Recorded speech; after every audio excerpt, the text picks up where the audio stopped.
Purim is almost here, and there's been so much discussion this year about the nature of our celebration of Purim this year.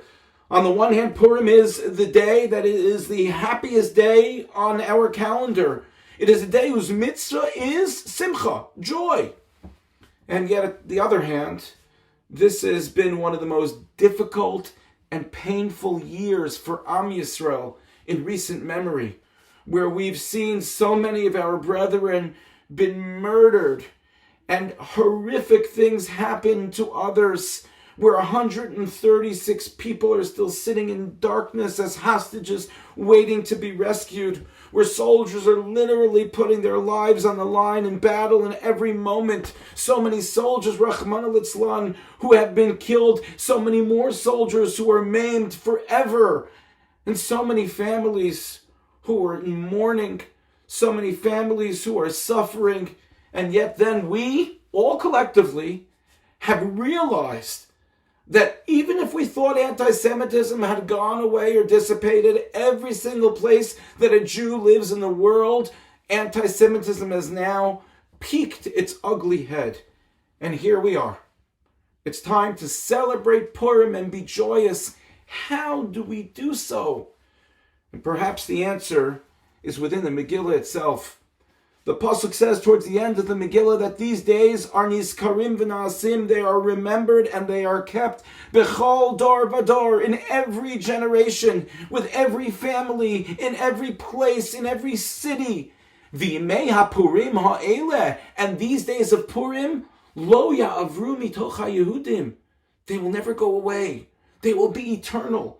V'zichram lo yasuf mizaram, and the remembrance of that time will never perish from their zera, their seed, their continuity, from us in every generation. The Megillah is speaking to our generation, and it is upon this pasuk that Chazal tell us that after Mashiach comes, no holidays will be celebrated anymore as they have been, except for the holiday of Purim. What's so special about Purim that's the one holiday that forever will be celebrated by the Jewish people? And perhaps the answer is a pasuk a little bit earlier in describing Purim, that these were the days kayamim asher nachu behem haYehudim me'oivehem. These were the days in which the Jewish people had a respite from their enemies, and it was the chodesh, the month asher nehepach lahem.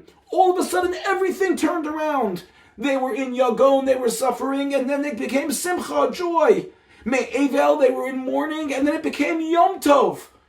So what is the reason why the Megillah is eternal? Because the Megillah defines the story of our people. That whenever there come a time throughout our history, throughout this difficult gullus, that we may say there is no hope, that we may say, well, what are we going to do? There's no way out. Look at the anti-Semitism. Look what's happening in Israel. HaKadosh Baruch Hu tells us that He is present, that He is here, sometimes in supernatural ways, and other times He's with us in a hidden way, just like He was in the Megillah.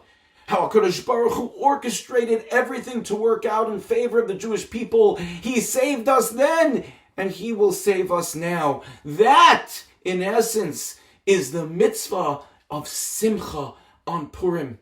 The knowledge, the recognition that HaKadosh Baruch Hu is always with His people. Sometimes it's very difficult. Sometimes we really suffer. But Hashem says that He will deliver us just like He did in the times of Mordechai and Esther. May we be zocha that as we celebrate B'Simcha, this Purim, our simcha of knowing that Hashem is with us and is with Am Yisrael, may we be zoche that this month is turned into a month of simcha, of joy for all of Am Yisrael, and a month of comfort for all those who need it. And in essence, that we be able to experience the miracles that Hashem provided for the Jews of Achashverosh's kingdom, for the Jews of Purim in our generation. V'zichram lo Yosef mizaram. A freilich and Purim to all, and a good Shabbos.